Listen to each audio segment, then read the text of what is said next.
तुमचं आमच्या YouTube channel विचार मंथनवर. तर सर्वात आधी मला तुम्हाला प्रश्न विचारायला आवडेल की तुमचा आजपर्यंतचा प्रवास कसा होता. तुमचं जे बालपण आहे ते कसं गेलं, शाळेत असताना तुम्ही कसे विद्यार्थी होता आणि कॉलेजमधील जो तुमचा अनुभव आहे तो आमच्या प्रेक्षकांना जर तुम्ही सांगाल तर आम्हाला एक कळेल की तुमचा आजपर्यंतचा प्रवास कसा होता. नमस्कार. सर्वप्रथम विचार मंथनच्या सगळ्या टीमचं आणि आपल्या सगळ्या व्ह्युअर्स प्रेक्षकांचं मी मनापासून धन्यवाद देतो आपल्या सगळ्यांना की आपल्या माध्यमातून एक माझा पहिल्या प्रश्नाच्या अनुषंगाने मला वाटतं की जीवनपट उलगडण्याचा एक प्रकारे हा सगळा प्रयत्न आहे आणि मला पण आनंद होईल की बिईंग ॲज अ उन्मेष पाटील एक कार्यकर्ता, एक राज्यकर्ता या ठिकाणी मला असं वाटतं की आपल्या प्रश्नाला उत्तर देणं मला आवडेल की मला सांगायला आवडेल की शालेय जीवनामध्ये चाळीसगाव तालुक्यातल्या दरेगाव सारख्या छोटं गाव की ज्या दरेगावमध्ये वडील सरपंच होते, शेती होती, मातीची नाळ होती आणि सर्व समाज त्या गावामध्ये राहत असताना बालपण ज्या गावात सुरू झाला आणि मग चाळीसगावला VH पटेल शाळेमध्ये मी चाळीसगाव सोसायटीच्या शैक्षणिक जीवनाला सुरुवात केल्यानंतर पुढे AB हायस्कूलला शिक्षण घेतलं आणि मग 10वी नंतर प्रवराला गेल्यानंतर मला असं वाटतं खऱ्या अर्थानं जीवनाला एक वेगळी दिशा त्या ठिकाणी मिळाली. त्यामुळे शालेय जीवनाचा प्रवास मांडत असताना 10वी नंतरचं 3 वर्षाला प्रवरा नगरला ज्या पद्मश्री विठ्ठलराव विखे पाटलांच्या शैक्षणिक संस्थेमध्ये पॉलिटेक्निक जे आपण ज्याला डिप्लोमा इन इंजिनिअरिंगचं शिक्षण घेताना एक व्हिजन आपण ज्याला म्हणतो ती तयार झाली. एक मर्यादेच्या म्हणण्यापेक्षा एक बियॉन्ड द लिमिट बघण्याची दृष्टी तिथे विकसित झाली आणि सीइंग इज द बिलिव्हिंग जे वाक्य माझ्या मनावर कोरलं गेलं ते तिथे मी बघितलं की सहकारातून कशा पद्धतीने शैक्षणिक सहकारातून मग इतर दुग्ध अनेक अशा संस्था, मग त्या ठिकाणी मेडिकल कॉलेजपासून तर मुलींच्या शैक्षणिक सुविधापर्यंत आणि मला असं वाटतं त्याचाच परिपाक कुठेतरी मी छोटा प्रयत्न केला की चाळीसगाव, वडगाव, पाचोरा, पारोळा, दरंगा, एरंडोल, कन्नड, वैदापूर, मालेगाव, सिल्लोड या परिसरातल्या 22 तालुक्यातलं पहिलं पॉलिटेक्निक कॉलेज जळगाव नंतरचं चाळीसगावला आपण सुरू केलं. त्यामुळे मला असं वाटतं की शालेय जीवनाच्या नंतर कॉलेजमध्ये जाताना तो पण एक महत्त्वाचा भाग राहिला आणि त्यानंतर मग इंजिनिअरिंग केलं. इंजिनिअरिंग केल्यानंतर ई-कॉमर्स केलं, IT चं एज्युकेशन घेतलं आणि म्हणून शालेय आणि कॉलेज हा थोडा डायव्हर्सिफाईड राहिला आहे. सुरुवातीला मी शालेय विद्यार्थी होतो, नंतर डिप्लोमामध्ये केमिकल इंजिनिअरिंग स्टुडंट होतो, डिग्रीला मी थोडंसं युथ पार्लमेंटचा अवॉर्ड मिळवला, best speaker of the youth पार्लमेंटचा, त्याच्यामध्ये थोडासा लिडरशिपला स्कोप मिळाला आणि इंजिनिअरिंगला असताना 3 वर्ष टेक्निकल ओपन हाऊस युनिव्हर्सिटीचे प्रोजेक्ट्सला अवॉर्ड मिळवलं. त्यामुळे थोडासा स्कॉलर पण झालो, जो सोसो होतो शाळेत तो डिप्लोमाला थोडा बरा झालो, इंजिनिअरिंगला डिस्टिंक्शनमध्ये आलो, अवॉर्ड मिळवले आणि नंतर ई-कॉमर्सच्या माध्यमातून IT सॅव्ही झालो. ऑर्गॅनिक सर्टिफिकेशनचं मी ट्रेनिंग केल्यानंतर ऑर्गॅनिक सर्टिफाईड ट्रेनर झालो.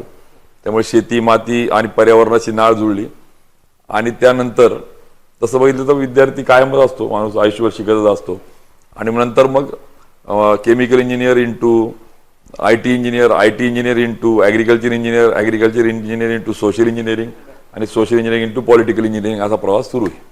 म्हणजे दादा आता NEP आली त्याच्या आधीच तुमचं जे एज्युकेशन आहे ते NEP नुसारच झालंय. हो. म्हणजे एक मल्टी डिसिप्लिनरी तुम्ही अभ्यास केलाय. तर ठीक आहे, पुढचा प्रश्न असा आम्हाला विचारायला आवडेल की तुमच्या व्यक्तिगत आवडीनिवडीबद्दल तुम्ही काही सांगाल का? जसे की तुमचे छंद कोणते आहेत, तुम्हाला पुस्तकं वाचायला आवडतात का? कारण आजकालची जी पिढी आहे ती पुस्तकांपासून कुठेतरी दूर चालली आहे, वाचन त्यांना करायला आवडत नाही, सोशल मीडियाचा जमाना आहे. तर तुम्ही पुस्तकं वाचतात का? तुमचे छंद कोणते हे आम्हाला आवडतं. खरं आहे, सगळ्यात महत्त्वाचं असं म्हटलं तर वाचाल तर वाचाल, ते खरं आहे, वाचलंच पाहिजे. आणि मला वाटतं वाचताना पडद्याच्या पलीकडचं पण समजलं पाहिजे किंवा ते वाचता आलं पाहिजे. थोडक्यात संवेदनशील राहून जर वाचन केलं, वाचता नाही आलं तर वेचता तरी आलं पाहिजे मला असं वाटतं. आणि ते वेचण्याचं काम मी केलंय, कारण की मी काही इतका टिपिकल रीडर नाही आहे, मोठे ग्रंथचे ग्रंथ वाचेल. परंतु मला आठवतं एक होता कारवर, विना गवाणकरांचं पुस्तक होतं. मग त्यामधून कशा पद्धतीने क्रांती झाली, एका काळातून क्रांती, निसर्गतज्ञ फुकुओकांचं पुस्तक असेल किंवा त्या ठिकाणी पाळेकर म्हणून जे होते सेंद्रिय शेतीतून एका एकरातून 100 टन ऊस मग त्यांनी कशा पद्धतीने घेतला आणि अशा पद्धतीने थोडं आपण त्याला म्हणून ज्ञान, विज्ञान, तंत्रज्ञान, शेती आणि माती आणि विशेषतः यशस्वी व्यक्तिमत्वाचे पुस्तकं, यशस्वी व्यक्तिमत्वाचा मागोवा, अपयशी व्यक्तिमत्वाची कारणं, कशा पद्धतीची कारणमीमांसा घेणे, खोलात जाणे. थोडंसं इंजिनिअरिंगचं स्टुडंट असल्याने खोलात जाऊन त्याची पार्श्वभूमी समजून घेणे, त्याच्या मागची केमिस्ट्री काय, केमिकल इंजिनिअरिंगचा स्टुडंट होतो त्यामुळे केवळ ॲक्शन नाही तर त्याच्या रिॲक्शन्स काय आल्या, त्याच्यानंतर काय त्याच्या पद्धतीने समाजात किंवा जीवनावर प्रतिसाद उमटले याचा थोडासा मागोवा घेता याचा आवड होती. त्यामुळे निश्चित मला आठवतं उद्योजक मासिक जे महाराष्ट्र राज्य उद्योजकता विकास केंद्राचं असेल, आवर्जून वाचल्याशिवाय मला होत नव्हतं. किंवा मग दैनिक पत्र जे आपले वृत्तपत्र आहे ते वाचत असताना, मासिकं वाचत असताना अशी काही पुस्तकं होती की ज्यांनी निश्चित जीवनाला एक वेगळा विचार दिला आहे. आणि मला असं वाटतं की वाचलं पण तेवढं आणि वेचलं खूप. त्यामुळे मी प्रवास खूप केला, यशस्वी व्यक्तिमत्वाच्या भेटी घेतल्या, अपयशी व्यक्तिमत्वाच्या मुलाखती घेतल्या. अगदी राजू शेट्टी, सदाभाऊ खोत, विनय कोरे साहेब असतील, त्याबरोबर बच्चू कडू साहेब असतील, मग पाशा पटेल साहेब असतील, यांच्या जवळ प्रवास केला, यांचा जीवनपट समजून घेतला. त्याचसोबत ज्यांनी मॉडेल डेव्हलप केलेत, मग अगदी अण्णा हजारे साहेबांपासून तर पोपटराव पवार असतील, भास्करराव पेरे पाटलापासून तर मग MS Swaminathan agriculture task force committee chairman ते कसे झालेत. त्यामुळे या सगळ्या व्यक्तिमत्वाचा पण जवळून अभ्यास केला. अगदी नॅस्कॉमचे जे अध्यक्ष होते की जे वारले, एक्सपायर्ड झाले आता, त्यांच्या माध्यमातून पण नॅस्कॉम नक्की काय आहे, what is actually IT industry, मग BPO काय, KPO काय, प्लॅटफॉर्म म्हणजे प्रोडक्ट डेव्हलपमेंट काय. त्यामुळे ओव्हरऑल मला इंजिनिअरिंगचा स्टुडंट असण्याच्या पलीकडे मातीशी नाळ असल्याच्यामुळे आणि सुदैवाने एक ऑर्गॅनिक सर्टिफाईड ट्रेनर आणि IT सेवी असल्याचा फायदा झाल्याने वेचता खूप आलं. आणि मला आनंद याचा आहे की जे जे चांगलं वेचलं ते मग रुचवण्याचा, स्वतःला नर्चर घडवण्याचा आणि मग ते समाजामध्ये रुजवण्याचा प्रामाणिक प्रयत्न मी त्या ठिकाणी केला आहे. त्यामुळे मला एक आनंद आहे. म्हणतात अंतर्मनापासून भक्ती केली का देवाला पाव नाही. म्हणजे मी या अर्थाने घेत होते की आपण जर ओतप्रोत भरून, डिझायर्ड शुड बी बर्निंग, जर अंतर्मनापासून जर आपण एखादी इच्छा त्या ठिकाणी ठेवली आणि प्रकट केली आणि त्यापासून पावलं टाकली तर निश्चित यस. दादा, प्रत्येकाच्या आयुष्यात असं एक काहीतरी रिझन असतं, काहीतरी टर्निंग पॉइंट असतं. तुम्ही असं म्हणजे केव्हा तुम्हाला वाटतं आणि का वाटलं की आपण राजकारणात जावं बुवा, आणि राजकारणात जाऊन आपण काय करायला पाहिजे, त्या मागचं जे म्हणजे कारण होतं ठोस, असं तुम्हाला काय वाटतं? खरं सांगतो की शालेय शिक्षण घेतल्यानंतर ज्यावेळेस एज्युकेशन, हायर एज्युकेशन जे चालू होतं, डिप्लोमा आणि डिग्रीचं, ज्यावेळेस मी 10वी नंतर चाळीसगाव सोडलं आणि मी प्रवरानगरला गेलो. मग प्रवरा, रावरी, तिथले असलेलं मग संजीवनी, अमृतवाहिनी, मग नंतर पश्चिम महाराष्ट्राचा आणि एकंदरीत सहकार, उद्योग, शिक्षण आणि डेव्हलपमेंट हे जेव्हा बघितलं ना, तेव्हा असं लक्षामध्ये आलं की खरोखर जर एखादी दूरदृष्टी असलेला राज्यकर्ता जर भेटला तर परिसराला कशा पद्धतीने डेव्हलप करू शकतो याची चाहूल लागली. आणि मग त्यावेळी मला असं वाटतं मनामध्ये कुठेतरी ती बीजं रोवल्या गेली. आणि ती बीजं रोवल्यानंतर त्याला इकोसिस्टीम पण लागते. मित्र म्हणतो एखादं कोणतंही, जसं आपण म्हणतो एखादी बी जेव्हा डेव्हलप होतं मग त्याला अंकुर फुटतो आणि मग त्याला आपण ज्याला म्हणतो फुलं, फळं आणि मग फुलं आणि मग त्यानंतर फळं लागतात. तसं ते मला वाटतं की विचाराचं बीज हे माझं शिक्षण घेत असताना पेरलं गेलं. आणि त्यावेळेस मला असं वाटतं की जाणीवा खूप महत्त्वाचं आहे, संवेदनशील राहणं खूप महत्त्वाचं आहे. आणि संवेदनशीलता आणि जाणीवा असल्या कारणाने ज्या पद्धतीने बाहेर गेल्यावर वाटतं की अरे हे तर माझ्या गावी पण होऊ शकतं, अरे हे तर मी माझ्या गावी पण करू शकत होतो, हे असं पण करता येऊ शकतं. आणि मग लक्षात आलं की सामाजिक कामं करत असताना मर्यादा आहे. आम्ही आरोग्याची शिबिरं घेतली, अगदी 7-8 हजारापेक्षा जास्त मोतीबिंदूचे ऑपरेशन्स केले. म्हणजे असेल दृष्टी तर दिसेल सृष्टी असं अभियान राबवलं. आणि गरजू लोक, मला लहानपणीचे दिवस आठवतात. म्हणजे वडील पेपर वाचायचे आणि आई ते निवडत असायची गहू किंवा तांदूळ. तर बऱ्याच वेळेस मी माझे चित्र डोळ्यापुढे अजून पण, तर वडिलांचा चष्मा आला का आई माझी द्या बरं मला चष्मा लावायला, आणि तोच चष्मा आई लावायची, ते निवडायची. त्यामुळे माझ्या लक्षामध्ये होतं की असं अनेक ठिकाणी होतं की बऱ्याच ठिकाणी पैशाअभावी उपचार नाही, पैसा आहे तर वेळ नाही, आणि दोघं आहेत तर त्याची ग्रॅव्हिटी नाही, त्याचं महत्त्व नाही.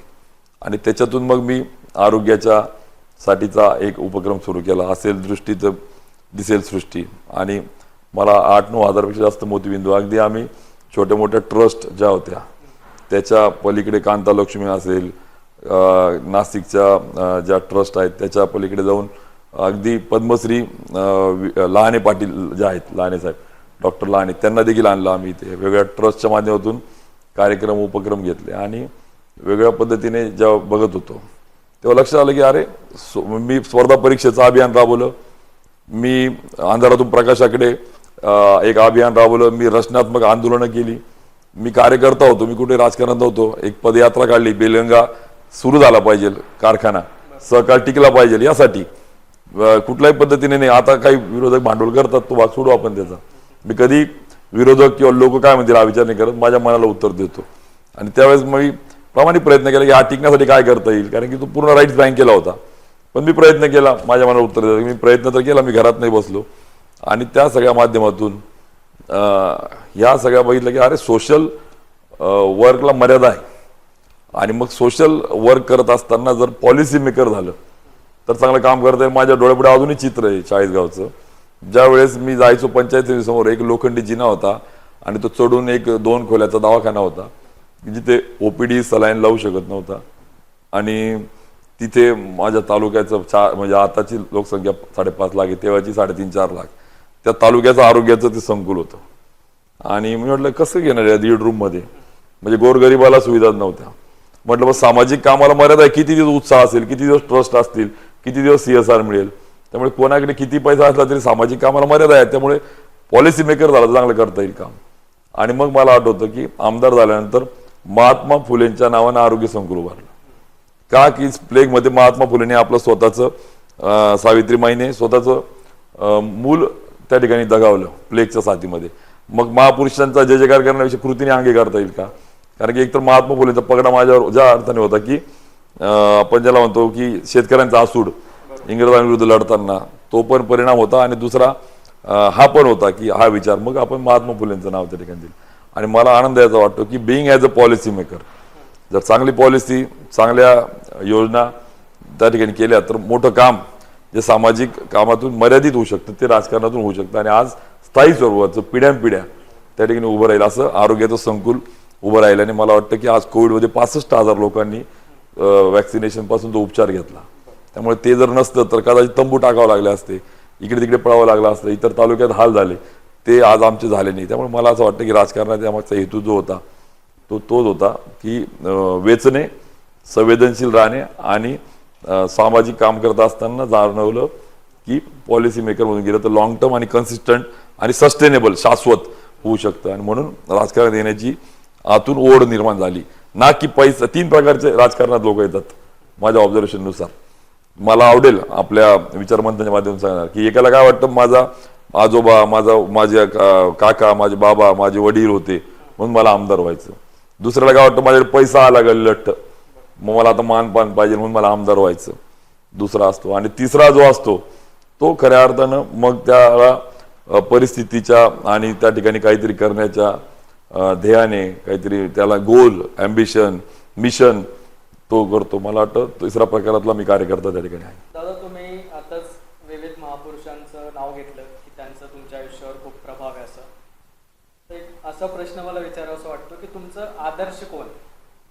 आता प्रत्येक जण एका महापुरुषाला म्हणा किंवा आपण एक आदर्श मानतो की आदर्श तुम्ही कोणाला मानतात असं? नाही, खरं सगळ्यात अगोदर म्हणजे लोक कोणी मी बघतो राजकारणात आल्यावर डिप्लोमॅटिक होतात, परंतु मला आवडेल हा प्रश्न ज्याच्यातून अनेक तरुणांना पण की छत्रपती शिवाजी महाराजांचा खरोखर इतिहास जेव्हा समजून घेतला, लोकांनी एका बाजूला उर्मट इतिहास समोर आणला, बघतोस काय रागानं किंवा बघतोस काय मुजराकर. महाराज माझ्या अभ्यासातून जे वाचलं ते नम्र नाही तर विनम्र होते. आणि त्या सगळ्या अंगाने 18 पगड जाती, 12 बोलतेदार, कानाकोपऱ्यातल्या या सगळ्यांनी, डोंगर कपाऱ्यातल्या या सगळ्यांना घेऊन त्या काळी त्यांनी जी प्रेरणा, म्हणजे हेतू जर शुद्ध असेल तर इकोसिस्टीम डेव्हलप होते. आणि जर त्यांचा हेतू प्रामाणिक नसता तर कोणी त्या ठिकाणी तयार झाले नसते त्या ठिकाणची सिस्टीम. आणि आता आम्ही राज्यकर्ते पण तो घेतला पाहिजे आदर्श. आणि मला त्यावेळेस आवडला, त्यांनी की आवडला म्हणजे भावला, मनात रुजला, रजिस्टर्ड झाला, जे आमचं दैवत आहे. आणि त्या दैवताचा विचार तो रुजला आणि ती प्रेरणा सतत काम द्यायला तयार असते की आपण कशा पद्धतीने काम केलं पाहिजे. महात्मा फुलेंचा इंग्रजांविरुद्धचा आसूड, अन्यायाविरुद्ध पेटून उठलं पाहिजे. आणि नीती, मती, गती, शिक्षण याविषयीचा त्यांना मांडलेला विचार असेल. आणि विवेकानंदांचा पण एक थॉट मला आवडतो की उठा, म्हणजे youth should be a dynamic, youth are the pillar, youth are the power असं म्हटलं जातं. युवा शक्ती ही खरी राष्ट्राची शक्ती म्हटली जाते. पण माझा कायम दावा आहे की युवकांना youth are the pillar power म्हणत असताना त्यांच्या मागे तेवढं नेटवर्क आणि ताकद पण उभी केली गेली पाहिजे. अदरवाईज ती ॲसेट आहे का लायबिलिटी आहे असं प्रश्न काही देशामध्ये झालेला आहे. त्यामुळे मला विवेकानंदांचा उठा, जागे व्हा, उठो जागो, सारा दायित्व आपने कंधे पे ले लो और जान लो की आप ही आपके भाग्य के विधाता हो. त्यामुळे असे पण थॉट जे आहेत ते प्रेरणा देतात. त्यामुळे निश्चितच सगळेच महापुरुष म्हणजे अगदी समाजातल्या प्रत्येक घटकातल्या आपण जे म्हणतो बाबासाहेबांपासून तर शाहू महाराजांपर्यंत अगदी अण्णाभाऊ साठेंचा जो विचार आहे की पृथ्वी तळ हाताच्या म्हणजे शेष नागाच्या मस्तकावर नसून कष्टकऱ्यांच्या तळ हातावर आहे. म्हणजे साहित्यातून वाचा कशी फोडली. अगदी आत्ताच्या आपल्या म्हणजे आपण जर बघितलं सगळं तर सगळ्या महापुरुषांनी त्या त्या पद्धतीने जो आदर्श घालून दिला आहे तो खऱ्या अर्थानं तरुण पिढीने समजून घेतला पाहिजे. पण दुर्दैवाने आम्ही जयंती पुण्यतिथीच्या पलीकडे आणि प्रतिमेला पूजन करण्याच्या डीजेच्या पलीकडे जायला तयार नाही. आणि तो प्रयत्न मी करतोय की प्रबोधनाची चळवळ चालवता येईल का. आणि मी राजकारणात यायच्या आधी सुरुवातीला तीच चळवळ चालवली. कीर्तन, प्रवचन, निरुपम, छत्रपती शिवाजी महाराज देखील याच्यातून मावळे आणि स्वराज्याची प्रेरणा आणि युवकांचं संघटन केलं. त्यामुळे तो प्रयत्न माझा कायम असतो. आणि म्हणून उमंग व्याख्यान मला जिजाऊंच्या आणि विवेकानंदांच्या जयंतीच्या निमित्ताने मी गेल्या 10 वर्षापासून चालवतो. आणि त्याच्यातून विचाराचं पण समाजाला एक आपण दिलं पाहिजे वारसा, तो प्रयत्न करतोय. दादा 2014 साली तुम्ही आमदार झालात. एक सामान्य माणसाला नेहमी कुतूहल असतं की आमदार काय करत असेल, मुंबईत जाऊन हे लोक करतात काय. ओव्हरऑल तुमचा जो अनुभव होता आमदार झाल्यानंतर तो कसा होता. सामान्य माणसाला म्हणजे थोडं कळायला पाहिजे की आमदारचं नेमकं काम काय असतं, आमदार तिकडे आपले कसे प्रश्न मांडतात. तर हा जर अनुभव तुम्ही प्रेक्षकांना सांगाल तर थोडं आमच्या प्रेक्षकांनाही एक चांगलं विचार मंथनच्या माध्यमातून तुम्ही प्रश्न छान दिलाय. पण मला असं आवडेल की असा प्रश्न जर आला अजून की आमदार झाल्यावर काय अनुभवलं पेक्षा आमदार होण्याचा विचार जो आला आणि आमदार होण्यापर्यंतचा प्रवास कसा राहिला तर मला वाटतं तो लोकांना कळेल. काय होतं समाजापुढे बॅक एंडला असं वाटतं ते मॅजिक आहे ते काहीतरी. आणि मग बघून बघून काही राजकारणी येतात आणि मग ते समाजापुढे तो स्वतःचा पण अपघात करतात आणि समाजापुढे पण काही वेगळे चित्र राहतात. मला वाटतं तो प्रवास आला तर अजून चांगलं होईल.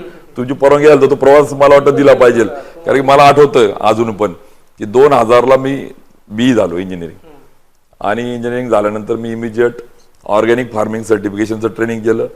त्याच्यानंतर मला आठवतं सर्टिफिकेशन केल्यानंतर आम्ही उत्तर महाराष्ट्रातला एक सॅटेलाइट प्रोजेक्ट केला मोठा. 100 तरुणांना प्रशिक्षण दिलं. 10,000 एकरावर कॉन्ट्रॅक्ट फार्मिंग केली. अगदी शिरपूरचं झेंड्या अंजनपासून तर एरोडल तालुक्यातलं पिंपळकोट्यापर्यंत अशा वेगवेगळ्या सेंद्रिय शेतीतल्या शेतकऱ्यांचं प्रमाणीकरण करणे, सर्टिफिकेशन करणे, माती शेती रोज 2 व्हीलरवर रोज 200 किलोमीटरचा प्रवास करणे. मला आठवतं 1993ला मी जेव्हा 10वीला होतो तेव्हा साने गुरुजी जन्मशताब्दी अभियानाच्या निमित्ताने मी आमंडेरला गेलो होतो. आणि बापू काळदेतेंचं वाक्य अजून पण माझ्या मनावर रजिस्टर्ड होतं. बापू काळदेते बोलले होते की कोकणाने एक शिक्षक खानदेशाला दिला परंतु खानदेशाने स्वातंत्र्य समतेसाठी लढणारा सैनिक त्याला घडवला, असं साने गुरुजींचा उल्लेख केला होता. त्यामुळे युवक क्रांती दलाचे त्यावेळेस असतील, अनिसचे आमच्या आंतरराष्ट्रीय समितीचे अविनाश पाटील असतील, सेवा दलाचे त्यावेळेस प्रकाश मोवाडीकरच्या नेतृत्वाखाली आमचे नेवे विवेक सोनार ही टीम जी होती, सोनारकर सर, त्या माध्यमातून कार्यकर्त्याचं जळणघडण होते. आणि मला आठवतं महात्मा फुले पाणलोट पथकाचं मला प्रमुख केलं होतं. आणि सायकलवर आम्ही 5 किलोमीटरची त्यावेळेस पाणलोट पथकाचा प्रवास केला होता. त्यामुळे मला असं वाटतं की चळवळीतला कार्यकर्ता किंवा युवक, संघटनात्मक अंग असलेला युवक समाजामध्ये भान ठेवून राहू शकतो. अन्यथा बेभान झालेली युवा शक्ती समाजाला भानावर किंवा समाजाला दिशा नाही देऊ शकत. आणि दुर्दैवाने आजकाल वयाने युवा म्हटलं जातं पण विचाराने प्रगल्भतेने नर्चर न झाल्याने राजकारणातली युवा लिडरशिप जी आहे ती समाजाला वेगळ्या दिशेने घेऊन जाते आणि त्याच्यामुळे मला असं वाटतं मला 2000 पासून तर 2014 पर्यंतचा प्रवास जो होता 14 वर्ष एका प्रकारे तपश्चर्या म्हणण्यापेक्षा मी घडवलं स्वतःला, टीमला घडवलं, आम्ही प्रयत्न केला. मी आजही आम्ही शिकतोय, मी असं म्हणणार नाही आम्ही परिपूर्ण आहे, आम्ही प्रयत्न करतोय, आम्ही शिकतोय. आणि त्या माध्यमातून 14ला मी 2009लाच माझ्या गाडीचा नंबर 2014 घेतला होता. मी जे म्हणतो ना आपण मिशन गोल, आजकाल खूप मोठे ट्रेनिंग दिले जातात, कॉर्पोरेट ट्रेनर देतात, मोठ्या मोठ्या 5 स्टार हॉटेलमध्ये सांगितलं जातात, खूप गलेलट्ट पैसा घेऊन आयुष्य कसं घडवायचं, मी विजेता होणारच. पण मला वाटतं की मला आठवतं आम्ही 2014 गाडीचा नंबर आणि माझा मोबाईलचा नंबर आजही 2014च आहे. त्यावेळेस आम्ही घेतला त्यावेळेस लोकांना असं वाटायचं काय हा सरपंच नाही, हा सदस्य नाही, हा कसं काय विधानसभेचा प्लॅनिंग करतोय असं वाटायचं. पण मला मी कॉन्फिडंट होतो की 14ला आमदार व्हायचं आणि ते काय व्हायचं हे पण क्लिअर होतं. आणि त्या सगळ्यामुळे आज मला वाटतं की ठरवलेलं गोल अचीव केलं आणि त्याला न्याय दिला. त्यामुळे 14 नंतर तुमच्या प्रश्नावर येतो आता की आमदार झाल्यानंतर मला जाणवलं की असे अनेक प्रश्न ज्यावेळेस मी रिव्ह्यू घेतले सगळ्या विभागाचे 8-8 तास बैठका मी रिव्ह्यूच्या घेतलेल्या मीटिंग्स 50 बैठका घेतलेल्या आहेत. लिटरली 40 किलोमीटर पायी मग BDO तहसीलदार प्रांत सगळ्या अधिकाऱ्यांना घेऊन आम्ही समाजातल्या वेगवेगळ्या ठिकाणी गेलेलो आहे. आणि मग नीड काय आहे एक वाक्य मला आठवतं आम्हाला आमदारांना प्रशिक्षणामध्ये दिलं होतं, शिकवलं होतं की समाजात फिरताना जे काही चांगलं वेचून सभागृहात मांडण्याचं ज्याला कसं होईल आणि सभागृहात बसताना माझ्या मतदारसंघात काय देता येईल त्याचं लॉजिक ज्याचं डेव्हलप होईल तो आदर्श लोकप्रतिनिधी. आणि मला तो मी करायचा प्रयत्न केला. आणि मग त्या माध्यमातून जे काही वेचलं होतं, वाचलं होतं, प्रवास केला होता, रिव्ह्यू घेतला आणि त्याच्यातून एक चांगलं काम 10 ते 14 मध्ये तुम्ही जे म्हटले कसं जीवन होतं तर इथे म्हणजे पंचायत राज समिती सदस्य होतो, 22 जिल्ह्यात प्रवास केला. मला आठवतं मी नांदेडला गेलो, मी तिथे बघितलं डास मुक्त अभियान. मग कसं झालं तर शोष खड्डे केले. मग कसे केले मग त्याचं कारण मग मी तो माझ्या तालुक्यात प्रयोग केला.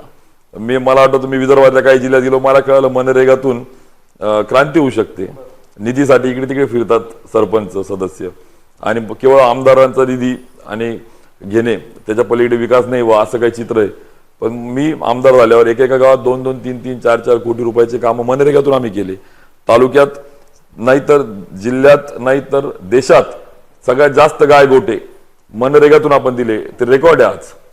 आणि एक पाऊल धवल क्रांतीकडे त्याला मिशन म्हणून नाव दिलं आणि त्याच्यातून आपण गाय गोटे दिले. 100 कोटी रुपये थेट लाभार्थ्यांच्या खात्यात, कुठली चेरीमेरी न करता. देशातला पहिला प्रयोग ठरला. मला आठवतं जसं एक पाऊल तसं मी तितू डोंगरी नदी पुनर्जीवन, मग ही नदी प्रवाही कशी करता येईल. मनाला प्रश्न असायचा लहानपणी 12 मै व्हायची, आता 12 दिवस का वाहते. मग ज्याचा अभ्यास केला की त्याला येणाऱ्या ट्रिब्युटरीज, त्याला येणाऱ्या शाखा, त्याला येणाऱ्या उपनद्या, त्याला येणाऱ्या सगळ्या मग त्या आपल्याला खोल जिवंत त्याच्या बांधावर झाडं लावता येईल का, त्याला प्रवाही करता येईल का. आणि मग जलयुक्त आणि वेगवेगळ्या विभागाच्या योजनेचा इंटिग्रेटेड मग तितू डोंगरीवर आपण 52-53 बंधारे बांधले आज. आणि 40 ते 42 किलोमीटरची नदी आज 12 महिन्यापैकी 10-11 महिने प्रवाही राहते. त्यामुळे शाश्वत सस्टेनेबल रोजची भाकरी देणारी व्यवस्था, तो मनावर संस्कारच रुजला होता की मागणारा नको देणारा तयार झाला पाहिजे. भाकरी एका वेळची देऊन कोणाची भूक भागवण्यापेक्षा रोजची भाकरीची व्यवस्था करणारा माणूस आणि समाज घडवता येईल का. आणि त्या अँगलने पछाडून काम केलं. आणि मग मला आठवतं तुती लागवड, मग गायगोटा असेल, मग दुग्ध क्रांतीकडच्या माध्यमातून मग छोटा मायक्रो फायनान्स असेल, उमेद अभियानातून चाळीसगाव तालुक्यात बचत गट उभारले आम्ही सगळ्यात जास्त. आणि त्याच्यातून मग महिलांचं सक्षमीकरण, अर्थ क्रांतीकडे नेता येईल का त्यांचं संघटन, त्यासोबत असे अनेक उपक्रम, नदी पुनर्जीवन असेल, त्या माध्यमातून समाजातले प्रश्न घेतले. आणि 14 मध्ये मग being as a policy maker सभागृहात आवाज उठवणे. सभागृहामध्ये मला आठवतं अजित पवारांशी मी असाच ज्या वेळेस मी संघर्ष केला होता तो आत्ता काम आला मला 14 वर्षानंतर. आता नारपारची जेव्हा आमची लढाई सुरू झाली त्यावेळेस मी अजित पवारांशी सभागृहात भांडलो होतो की नारपारचं तुम्ही 2 टप्पे केले, मांजरपाडा 1-2, आणि तुम्ही 1ला परवानगी दिली 2ला दिलीच नाही. याच्यावर कोणीच बोललं नाही सभागृहात आमच्या वतीने. आणि त्यावेळेस मी आवाज उठवला, त्यावेळेस मला म्हणायला लागले अरे तू सत्ताधारी, म्हटलं सत्य मांडू द्या. आणि आज ते रेकॉर्डर नसतं तर समाजाला मी उत्तर देऊ शकलो नसतो, तुम्ही आमदार खासदार असताना काय केलं. त्यामुळे मी माझं काम प्रामाणिकपणे केलं, आवाज उठवला, प्रामाणिकपणे उठवला, रेकॉर्डवर फॉर्मॅलिटीज म्हणून नाही गेल्या. त्यामुळे 2014ला आमदार झाल्यानंतर बिईंग ॲज अ पॉलिसी चांगले धोरणं कशी तयार करता येईल, तयार झालेली धोरणं समाजात कशी रुजवता येईल, आणि एक पॅटर्न दादा मला सांगायला आवडेल विचार मंथनच्या माध्यमातून की या तालुक्याने माझ्यासारख्या कार्यकर्त्याला राजकीय क्षेत्रामध्ये एक दिशा देण्याचं जे काम केलंय त्या तालुक्याचे उपकार मी आयुष्यात विसरू शकत नाही. कारण की या तालुक्याने संधी जर दिली नसती तर शासन आपल्या दारी हा जो कार्यक्रम आता सुरू आहे ना, हा त्यावेळेस आपण जत्रा शासकीय योजनांची सर्वसामान्यांच्या विकासाची, आजकाल जत्रा खूप होतात मनोरंजनाच्या, बरोबर, पण आम्ही विकासाच्या आणि योजनांच्या जत्रा भरवल्या. आणि त्यावेळेस मला आठवतं की 1-1 लाख लोकांना एका छताखाली 3 दिवसात बेनिफिट्स आपण दिले की ज्यांना प्रशासनाची, अधिकाऱ्यांची, कर्मचाऱ्यांच्या मागे फिरावं लागतं त्या लोकांना आपण बेनिफिट दिले. त्यामुळे 2014 ते 19 एक मंतरलेली आपण ज्याला म्हणू काळ तो होता. असा झपाटून 4.5 वर्ष काम केलं आणि आउटस्टँडिंग बचत गटाचे खाते असतील, बांधकाम कामगाराचं असतील, गोरगरीब, मग विधवा, निराधार आई वडील किंवा शिक्षणाच्या प्रवाहामध्ये असतील, मग शालेय व्यवस्थापन समितीच्या बैठका घेऊन शैक्षणिक गुणवत्तेचा प्रश्न असेल, किंवा अगदी ज्यांना धान्य, गरजू लोकांना धान्य पोचलं पाहिजे, ज्याचे गाड्या माड्या आहेत त्याला धान्य, गरीबाला धान्य नाही, मग ते अभियान असेल, असं छोट्यापासून तर मोठ्यापर्यंत अनेक आपण काम आणि एक अपग्रेड पिढ्यानपिढ्या, मग नॅशनल हायवे, स्टेटचे नॅशनल, मग ग्रामीणचे त्या ठिकाणी रोड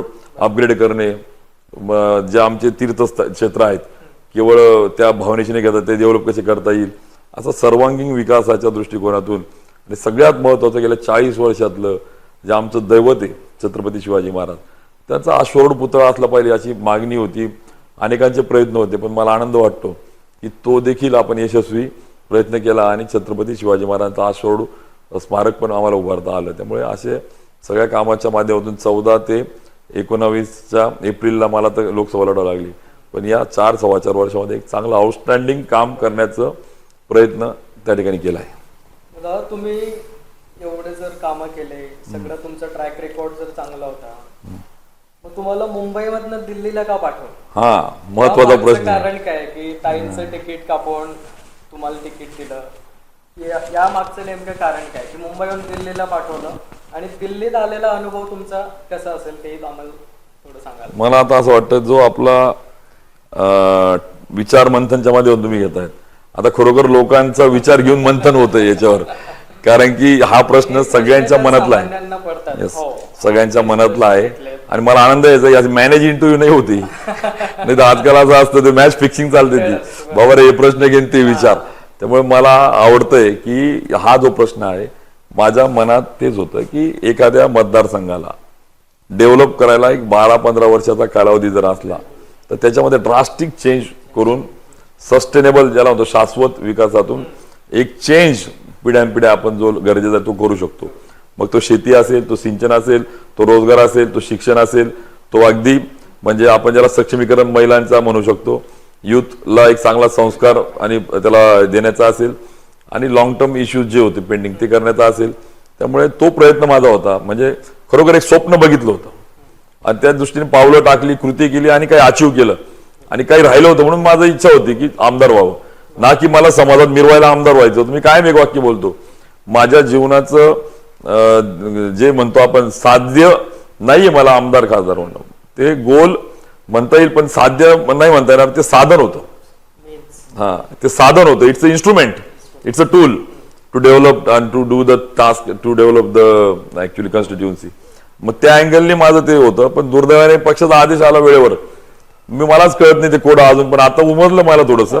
19 नंतर 24ला माझी उमेदवारी कट केल्यानंतर अरे म्हटलं अरे उन्मेष दादा हे षडयंत्र होतं भाऊ, मला कळालं. पण हरकत नाही की मला असं वाटतं जर बर्निंग डिझायर जे वाक्य जे आहे ना, ज्वलंत इच्छाशक्ती असेल, अंतर्मनापासून भक्ती केली, जर माझी निष्ठा आणि माझं काम प्रामाणिक असेल तर याला कोणी थांबू शकत नाही. आणि तेच झालं दुर्दैवाने. 19ला इच्छा नसताना लोकसभा लढायला लावली पक्षाने, आणि मी विचार केला की ठीक आहे आता पक्षाने दिली जबाबदारी त्याला न्याय देऊ. आणि मग परंतु इथलं अर्ध राहिलं स्वप्न, शेवटी मर्यादा येतात. Being as a MLA and being as a MP. मग तिथला आवाका 7 तालुके, इथे 100 खेडे असतात, तिथे 1000 खेडे, मग तिथे अधिवेशन दिल्लीतला. त्यामुळे किती इच्छा असून इकडे आपण संपर्क ठेवू शकत नाही. मग त्याच्यातून मग दिल्लीला गेल्यावर पण मी ठरवलं ठीक आहे आता मिळालंय ना आता आपल्याला लोकांच्या माध्यमातून संधी, तिचं पण सोनं करूया. आणि मला आनंद वाटतो की आज तागायत प्रत्येक खासदाराने प्रयत्न केले. मी असं म्हणणार नाही कोणी काही केलं नाही, केले सगळ्यांनी आपण, पण त्या सगळ्यांच्या पुढे जाऊन जो झेंडा जो म्हणतो आपल्या मतदारसंघाचा तो पुढे असा रोवला की देशातल्या पहिल्या 10 खासदारांमध्ये पार्लमेंटमध्ये परफॉर्मन्स केला. मला आठवतं 0 आवर असेल, इमर्जन्सी मॅटर त्या ठिकाणी असतील, वेगवेगळे आयुध ज्याला आपण म्हणतो, वेगवेगळे टूल्स पार्लमेंटचे जे होते त्याचा वापर केला आणि सभागृहात मग वेगवेगळ्या माध्यमातून आवाज उठवला. जळगाव सगळ्यांना माहीत झालं, ग्रॅव्हिटीचे प्रश्न त्या मंत्र्यांना माहीत झाले, डॉक्युमेंटेशन, फॉलोअप आणि सस्टेनेबल डेव्हलपमेंट. परत तीच कनेक्टिव्हिटी असली, कनेक्टिव्हिटीच्या सोबत जर बेसिक इन्फ्रास्ट्रक्चर असेल तर इन्व्हेस्टमेंट येईल, इन्व्हेस्टमेंट आली तर रोजगार येईल. आणि मग त्या अँगलनी एअरपोर्ट सारखा विषय प्रलंबित होता तो सोडवला. आज एका महिन्यात 30-30 हजार लोक प्रवास करतायत. आज जळगावहून जी कनेक्टिव्हिटी आहे, नाईट लँडिंग शिर्डीच्या अगोदर आपलं झालं, म्हणजे मुंबई, पुणा, नागपूर आणि या 3 नंतर आपलं शिर्डीच्या अगोदर नाईट लँडिंग आपलं झालं. परिणाम स्वरूप जळगावला आपल्याला एक हब तयार होते. जळगाव आता केवळ डाळ सोनं नाही आपल्या जळगावचं, केवळ कापूस केळी नाही आता, तर आपलं फ्लाइंग ट्रेनिंग देणारं राज्यातलं सरकार ज्याला आपण म्हणतोय, जे DGC जे आहे, जे सिव्हिल एव्हिएशन मान्यता प्राप्त, ते पण आपल्याला त्या ठिकाणी मिळालं. आणि त्याच्यातून मला आनंद वाटतो की जळगावला ते पण एक सबडेव झालं. नॅशनल हायवे, रेल्वे, आज जी चाळीसगाव धुळे सारखा रेल्वे मार्ग असेल, पाचोरा जामने सारखा रेल्वे मार्ग असेल, 7 बलून बंदराचा प्रश्न शेवटच्या टप्प्यात न्यायचा असेल, असे सस्टेनेबल कामं चांगली त्या ठिकाणी 100 बेड महिलांचं हॉस्पिटल असेल, कामगारांचं हॉस्पिटल असेल त्या ठिकाणी झालं. आणि खासदार असताना देखील एक चांगलं आउटस्टँडिंग काम कमिटीच्या माध्यमातून आउटस्टँडिंग परफॉर्मन्स देशातल्या अनेक राज्यात जाऊन त्या ठिकाणी काम करण्याची संधी मला मिळाली. दादा, एकीकाळी चांगले मित्र म्हणून असणारे, सहकारी म्हणून काम करणारे उन्मेष दादा आणि मंगेश दादा मध्ये वितुष्ट येण्याचं नेमकं कारण काय? प्रत्येकाला हा प्रश्न पडतो की एवढे चांगले मित्र असणारे एवढं वितुष्ट यांच्यात नेमकं काय आलं? आणि हा एक प्रश्न पण तालुक्याला पडतो की भविष्यात दोघांना सोबत काम करताना आपण बघू शकतो. खरं आपण जो प्रश्न त्या ठिकाणी घेतला की वितुष्ट म्हणजे काय, असं आमचं काही हार्ड वैर नाहीये, परंतु तालुक्यावासियांची इच्छा होती, सर्वसामान्यांची अपेक्षा होती आणि गरज होती की तालुक्यातूनच आमदार आणि खासदार राहिला असता तर अजून आनंद सगळ्या तालुक्यावासियांना झाला असतं. परंतु दुर्दैवाने त्या ठिकाणी काही कटकारस्थान झाले, काही जणांच्या मनामध्ये ते नव्हतं, सर्वभावी असताना देखील. पण मला असं वाटतं नीतीच्या मनात पण काही असेल. चाळीसगावचं मी पाहिलेलं जे स्वप्न होतं, जे अर्धवट राहिलेलं, ते कदाचित पूर्ण करण्याचं नीतीच्या मनात की बाबा रे चाळीसगावला तुझी गरज आहे. ते म्हणतात ना, आपण त्या पंडितजी मिश्रांची कथा घेतली ती चाळीसगावला, ते सांगताना ते की समस्या का हल एक लोटा जल, बरोबर आहे का? तसं चाळीसगावकरांच्या आमच्या महिलांनी तसं प्रार्थना केली काय, म्हणजे माझा भाग बाकीचा आपण सोडून देऊ, पण मूळ मुद्दा असा येतो की अपेक्षा, मनातल्या इच्छा म्हणतो ना आपण, ज्याला लॉ ऑफ अट्रॅक्शन वैज्ञानिक भाषेमध्ये, तो आहे की चाळीसगावकरांची कधी इच्छा असेल की उन्मेष पाटील तू परत चाळीसगावी ये आणि राहिलेलं शाश्वत विकासाचं स्वप्न पूर्ण कर बाबा. मी त्याला पॉझिटिव्हली घेतो, बरोबर आहे का? मला असं वाटतं मी त्यांना धन्यवाद देतो की त्यांनी ज्या पद्धतीने कृत्य केलं. कदाचित त्यांना पण माहित असेल की भाजपा ज्या पद्धतीने वागत होती, बरोबर आहे का? ज्या पद्धतीने आपण जो म्हणतो कपटी मित्रापेक्षा आपण जे म्हणतो ना की दिलदार शत्रू बरा, आणि त्या पद्धतीने मी पॉझिटिव्हली घेतोय की आज जर मूळ प्रश्न सुटत नसतील, मैत्री महत्वाची नाही, केवळ मैत्रीच्या पलीकडे जाऊन प्रश्न सुटले पाहिजे. आणि मूळ तुम्ही जे म्हटले मगाशी की आम्ही दोघं मित्र, तर त्याच्या प्रत्येकाच्या क्वालिटीज असतात, प्रत्येकाच्या आवडी असतात, प्रत्येकाच्या कॅपॅसिटी असतात, प्रत्येकाच्या विजन असते, प्रत्येकाच्या इनबिल्ट त्या दृष्टीने असतं. आणि मी ठरवून ग्रूम करून बाय आपण ज्याला म्हणतो की कार्यकर्त्याचा आणि संघटनेच्या आणि चळवळीच्या माध्यमातून घडलो. मी असं काही ठरवून एका दिवसात आमदार झालो असं नाहीये, किंवा मी काही असं कोणासारखं 50 दिवस तंबू लावून आमदार झालो नाही. त्यामुळे मला माझा कन्सेप्ट क्लिअर आहे. पाहून पास होऊ शकतात कोणी पण मेरिटमध्ये नाही येऊ शकत. त्यामुळे माझा त्या ठिकाणी आपल्या माध्यमातून सर्वसामान्यांना पण उत्तरं मिळतील मला वाटतं की निश्चितच वितुष्ट वगैरे नाहीये, ती गरज होती काळाची. त्यांनी ज्या पद्धतीने तिकीट कट करून म्हणता येईल, मला थांबून म्हणता येईल, एका प्रकारे राहिलेल्या प्रश्नासाठी संघर्ष करण्याची पण तयारी ठेवली पाहिजे. आणि मग राजकारण कशासाठी असतो हा मूळ प्रश्न लक्षात घ्या. ते काही आम्हाला आमदार खासदार की वाटून ते काही कुरण आहे का, ते काही किंवा व्यापार आणि श्रीमंत होण्याचं माध्यम आहे का? अजिबात नाही. मी कायम बोलतो की आमदार खासदार राजकारण कशासाठी, ते लोकांचे प्रश्न सोडवून आपल्याला मतदारसंघाचा एकंदरीत राज्याचा देशाचा चेहरा बदलण्यासाठीचं ते इन्स्ट्रुमेंट आहे, ते टूल आहे, ते माध्यम आहे. ते असं मिरवण्याचं माध्यम नाही, मोठ्या मोठ्या गाड्या घेऊन त्यावर लोगो लावून फिरवायचं. ते काही समाजामध्ये मिरवण्यापुरता नाहीये, त्याच्या पलीकडे ते आपल्याला त्यामध्ये न्याय देता येईल का? आणि मला तोच आनंद वाटतो की आता उलट सत्तेत राहून लाचार राहायचं पेक्षा स्वाभिमानाने विरोधामध्ये येऊन प्रश्न सुटले ना. आज आम्ही जे प्रश्न सोडवतोय, मग अगदी आत्ताचं नारपार गिरणीचं आंदोलन असू द्या, आमच्या खानदेशातल्या कापूस स्वयं उत्पादकांचा अनुदानाचा प्रश्न असू द्या, पीक विम्याचा प्रश्न असू द्या, वैयक्तिक लाभाचा प्रश्न असू द्या, अगदी ग्रामविकासाच्या घरकुलापासून तर शौचालयाचा प्रश्न असू द्या, अगदी आंतरराष्ट्रीय तृणधान्य वर्षाचा गाजावाजा करत तृणधान्य उत्पादक शेतकऱ्यांना वाऱ्यावर सोडणाऱ्या शेतकऱ्यांना भानावर आणण्याचं काम असू द्या, दूध उत्पादकांचं अनुदान न मिळता त्यांच्या भावनेची खेळण्याचं काम असू द्या, असे राज्यकर्ते आहे दादा. तुमच्या विचारमंथनामध्ये तुम्ही सगळ्यांनी विचार केला पाहिजे. अरे पालकमंत्री सारखे आणि मंत्री महोदय असं म्हणतात की दुधाच्या अनुदानाला इयर टॅगिंग करतात, कानाला टॅग, बरोबर आहे का? ते म्हणतात जिओ टॅगिंग करायला पाहिजे होतं. म्हणजे त्यांना तेवढं पण कन्सेप्ट क्लिअर नाही. नारपार गिरण्याला वैनगंगा म्हणतात, नारपारला आरपार म्हणतात. म्हणजे इतके जर असंवेदनशील आणि अशा पद्धतीने अभ्यास नसलेले प्रतिनिधी, ज्याला रुची आवड तळागाळाची नाळ नसलेले प्रतिनिधी असतील तर मला वाटतं हे दुर्दैव आहे खानदेशाचं. आणि म्हणून या ठिकाणी मला असं वाटतं की विरोधकाच्या शिवसेना उद्धव बाळासाहेब ठाकरे साहेबांच्या माध्यमातून महाविकास आघाडीच्या माध्यमातून आम्ही सगळेजण तो बदल घडवतोय. त्यामुळे मला असं वाटतं की राजकारणातून समाजाला काही दिलं पाहिजे, बदल घडला पाहिजे. बदले नको घ्यायला, रिवेंज नको तो बदल पाहिजे, मनोरंजन नको तो शाश्वत विकास पाहिजे. त्यामुळे त्या दृष्टीने मी पावलं टाकतोय आणि त्या दृष्टीने मी पुढे जातोय आणि मला असं वाटतं ती गरज होती. आणि त्यामुळे आमच्या दोघांच्या साठी तालुका नाहीये, तालुक्यासाठी आमचे पद आहेत, त्याच्यातून काय नेता येईल ते महत्वाचं आहे. त्यामुळे मला असं वाटतं की या सगळ्या पद्धतीने राजकारण करताना मूळ प्रश्नाला बगल न देता मूळ प्रश्नाला सोडवता येईल का तो प्रयत्न झाला पाहिजे. आणि मला असं वाटतं शेवटचे 40 दिवस राहिले आमदार साहेबांना पण ते परमेश्वर, आता गणपती बाप्पा बसलाय, तो सुबुद्धी देव आणि राहिलेले प्रश्न सोडवण्याचा प्रयत्न प्रामाणिक करू, अन्यथा परीक्षा आहेच पुढे. दादा 2024 मध्ये तुमचं तिकीट कापण्यामागचं नेमकं कारण काय? पक्षाकडून तुम्हाला काय कारण सांगण्यात आली आणि याच्या मागे असं काही मोठं षडयंत्र होतं का? तुम्हाला काय वाटतं याच्याबद्दल? मला असं वाटतं उत्तर ज्यांनी तिकीट कापलं म्हणता येईल किंवा मला दिली नाही उमेदवारी तेच चांगल्या पद्धतीने सांगू शकतात. परंतु मला तर त्या पद्धतीने कुठलाही निरोप, कुठलाही कम्युनिकेशन केलं गेलं नाही. आणि मला असं वाटतं मी बहुजन समाजात जन्म घेतलाय, माझा दोष आहे का? मी शेतकऱ्यांच्या प्रश्नावर आंदोलन केली, हा माझा दोष आहे का? उलट मी शोधतोय की कुठे चुकलो मी, काय चुकलो मी.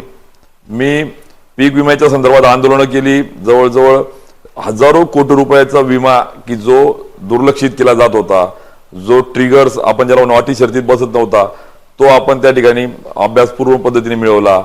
मग पोखरा सारख्या योजना असतील, ठिबक सारख्या योजना असतील, ट्रॅक्टर टिलर रोटेवेटर सारख्या असतील, कांदा चाळपासून तर उती आपण ज्याला की तुतीच्या माध्यमातून सेरिकल्चर सारखं कल्चर असेल, अगदी पीएमईजीपी सीएमईजीपी सारख्या रोजगाराभिमुख योजनेचं अभियान राबवायचं असेल, उमेद अभियानातून महिला बचत गटाला राज्यात नंबर 2चं आणायचं काम असेल, म्हणजे पार्लमेंटमध्ये एवढं चांगलं काम करायचं असेल, मग हा माझा दोष होता का?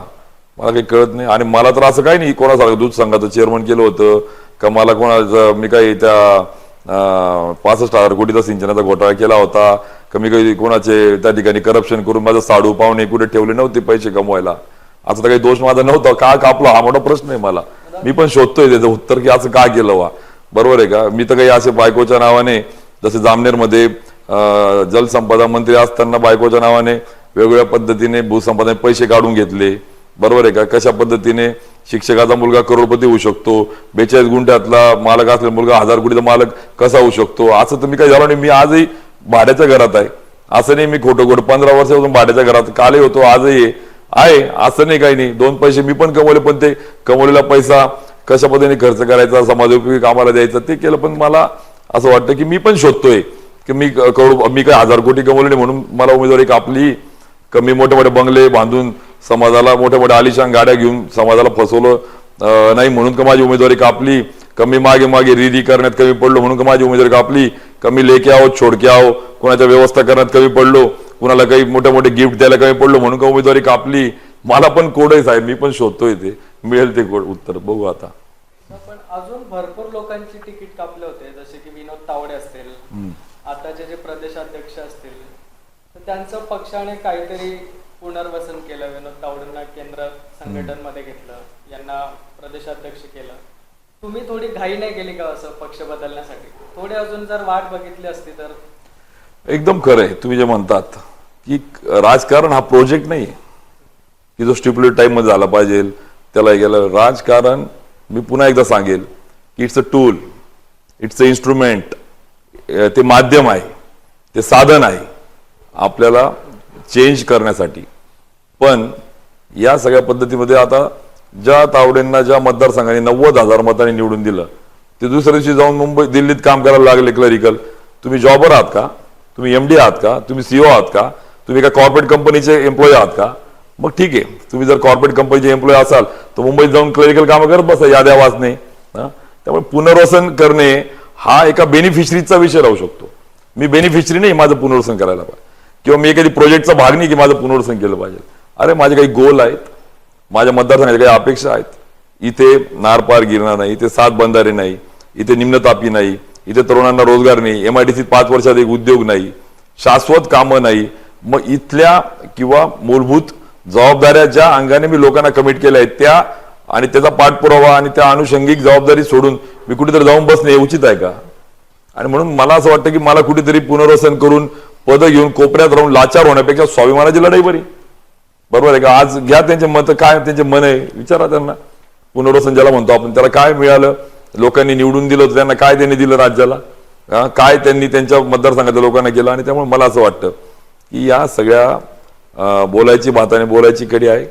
मला पुनर्वसन म्हणजे मला काही पद देऊन शांत बसून मी काही एखादी मॅनेज होणारा मी हे आहे का? माझे मूलभूत प्रश्न सोडवा ना, त्याच्यावर बोला ना तुम्ही. त्यामुळे काहीतरी लोकांना कार्यकर्त्यांना बघा याला झालं असतं त्याला झालं असतं, कशासाठी? मी काही ते पद मिळवण्यासाठी नव्हतं तिथे, काही माझे प्रश्न सोडवा तुम्ही. नाही तर मला पदच घ्यायचे तर मी कोपऱ्यात बसून लाचार राहिला असतो, मला पण दिला असतं एखाद्या राज्याचा प्रभारी उपप्रभारी काहीतरी जबाबदारी, कार्यकर्ता जी काही द्यायची, एवढं मोठं नाही मी कार्यकर्ता, पण जी काही द्यायची दिली असती. पण मूलभूत प्रश्नाला बगल देऊन केवळ त्या ठिकाणी समाजाला दिशाभूल करायची म्हणजे एक प्रकारे समाजाला फसवणं झालं ना. उमेश पाटलाला आम्ही दिलंय म्हणून काहीतरी समाजाला दिशाभूल करायची. मला असं वाटतं की मूलभूत प्रश्न महत्वाचे आहे, ते सुटले पाहिजे. राजकारण कशासाठी आहे, का आपण करतोय, काही कमिटमेंट्स आहेत, काही रिस्पॉन्सिबिलिटी आहेत आणि त्या पूर्ण झाल्या पाहिजे, त्या दृष्टीने पावलं टाकले पाहिजे. मला ते जबाबदार होते म्हणून मी ती भूमिका घेतली. आणि जर मला कळत असून प्रलंबित प्रश्नाच्यासाठी भूमिका घेण्याची वेळ असताना मी जर पक्षात कोपऱ्यात राहून कुठलं तरी लाचारून पद घेऊन कुठेतरी जाऊन बसला असतो तर माझ्या मतदारांची, माझ्यावर प्रेम करणाऱ्या, माझ्याकडनं अपेक्षा असलेल्यांची मी प्रतारणा केल्याचं किंवा त्यांना फसवल्याचं पाप माझ्या हातून घडलं असतं. मी माझ्या मनाला उत्तर देतो की मी त्यांना फसवलं नाहीये, मी आजही प्रामाणिक आहे आणि त्या दृष्टीने मी सातत्याने पावलं टाकतं. आणि एक गेम आपण ज्याला जो म्हणतो चेंजिंग, एक ड्रीम, आणि एक आपण ज्याला म्हणू की 24 ते 29 हे जे 5 वर्ष असणारे राहिलेली सगळी शाश्वत विकासाला कशा पद्धतीने आपण दिशा देऊ शकतो त्या दृष्टीने हे चेंज स्वातंत्र्याच्या अमृत महोत्सवानंतर 5 वर्ष असणार आहे. त्या दृष्टीने मी राजकारण बघतोय. दादा, शिवसेना उभाठा गटच का, म्हणजे उद्धव बाळासाहेब ठाकरे हा पक्षच तुम्ही का निवडला? तुमच्याकडे अजून ऑप्शन होते, तुम्ही राष्ट्रवादीत जाऊ शकत होते, काँग्रेस निवडू शकत होते, मग हाच पक्ष नेमकं तुम्ही का निवडला? स्पष्टच बोलायचं जर म्हटलं तर भारतीय जनता पार्टीचा राजकारणाची मेथोडॉलॉजी मी जवळून अनुभवली की त्यांना माणूस नकोय बोट वर करणारा हवाय, त्याचं मन विचार नकोय. मग जर आम्हाला बोट वर करायला आम्ही लागतो तर भाजपात राहण्यात अर्थ नव्हता. भाजपात राहून चला मूलभूत प्रश्नाला ते न्याय देत आहेत असं पण नाही, त्याला बगल देऊन व्यक्ती केंद्रित जे nation first party second and last मी म्हणणारी भाजपा मी म्हणायला लागली. एकनाथराव खडसेसारखे कार्यकर्ते असतील, नेते असतील, अगदी तावडेंसारखे आपण बघतो, मुंडे सारखे, काय यांना 10 वर्ष प्रवाह बाहेर गेले, अपमानित करायचं, त्यांचे राजकारणातले मूळ प्रश्न सोडून द्यायचे, कुठल्या तरी राज्यात जा म्हणायचं आणि परत येऊन मागच्या दाराने बसवायचं आणि त्याला ना आवाज ना त्याला काही से आणि प्रश्न सुटत नसतील तर काय उपयोगाचं. ज्या गोपीनाथराव मुंडे महाजनांनी जी भाजपा उभारली, ज्या अटलजी आडवाणींनी भाजपा उभारली, अरे अटलजींचं वाक्य काय होतं, छोटे मन से कोई बडा नहीं होता और टूटे मन से कोई खडा नहीं होता. आणि दुर्दैवाने हे सगळं छोटे मन ठेवून राजकारण करतायत. अगदी छोटं, याला ईडी लाव, याला सीबीआय लाव, याला बदल्याचं राजकारण कर, याला पोलीस स्टेशन लाव, याला बीडीओ लाव, याला डिस्क्वालिफाय कर. काय लावलं तरी काय, हे रिव्हेंज पॉलिटिक्स, याला लोक कंटाळले होते. आणि मग दुसऱ्या बाजूला कोण पर्याय आहे की ज्यांनी अत्यंत विनम्रपणे, की ज्यांनी कुठलीही फसगत किंवा भावनेशी न खेळता सत्सगव्य बुद्धीने प्रामाणिकपणे भूमिका राजकारणात घेतली आहे, असे उद्धव ठाकरे साहेब बरे ना, की ज्यांचं पोटात काही नोटात काही असं वेगळं नाहीये.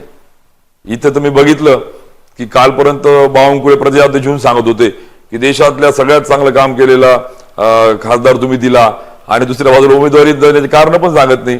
अरे बोलून सांगत पण नाही काय दोष आहे काय नाही. आणि चला वा मग त्या स्मिता वाघांना उमेदवारी द्यायची तर मागच्या 25 का उमेदवारी कापली मग. त्यावेळेस त्या आमदार राहिलेल्या होत्या, जिल्हा आदेश आता तर त्यांचा टच नव्हता, आता दूध संघाला पडल्या होत्या त्या, म्हणजे आता मार्केटला त्यांचं पॅनल त्या पडल्या होत्या. म्हणजे नक्की राजकारण आपण या व्यक्ती केंद्रित आणि कुणासाठी किंवा एखाद्या मागे असलेल्या व्यवस्थेसाठी करतो का मूलभूत प्रश्नासाठी करतो. त्यामुळे जो भाजपवर आरोप घेतला जातो की तुम्हाला कोणी मॉनिटर करतं का, तुम्हाला कोणी चालवतं का, तुम्हाला कोणी थॉट देतं का, हे या माध्यमातून कळतं. आणि म्हणून मला असं वाटतं, खेद मला वाटतो की त्या ठिकाणी म्हणून मी उद्धव बाळासाहेब ठाकरे साहेबांबरोबर जाण्याचा निर्णय घेतला की स्वाभिमानाची लढाई जशी ते लढतायत तशा लढाईचा आपण अनुयायी होऊ शकतो का. आणि म्हणून मी ठरवलं की आपण देखील उद्धव बाळासाहेब ठाकरे साहेबांसोबत जाऊया. दादा तुम्हाला भीतीने वाटले का तुमच्या मागे पण ईडी सीबीआय लागेल असं, पक्ष बदलताना ही भीतीने वाटले का? कारण भरपूर लोकांनी जे मायग्रेशन झालंय ऍक्च्युअली ते अपोजिशन मधनं सत्तारूढ पार्टीत झालंय, त्यांना काही विविध कारणं असतील म्हणा. तर तुमचं जे मायग्रेशन झालंय ते रिव्हर्स मायग्रेशन झालंय. राजकारणी जे करतात ते विरोधी पक्षातनं याच्यात जातात, तुम्ही सत्तेतल्या पक्षातनं विरोधी पक्षात आले, तर थोडं असं भीतीने वाटले का तुम्हाला? नाही, खरं आहे. जनरली पूर्ण देश असा, देशभरात असं चित्र आहे की सगळे भाजपाकडे जात आहेत. मी भाजपा सोडून मी शिवसेना उद्धव बाळासाहेब ठाकरे पक्षामध्ये आलो.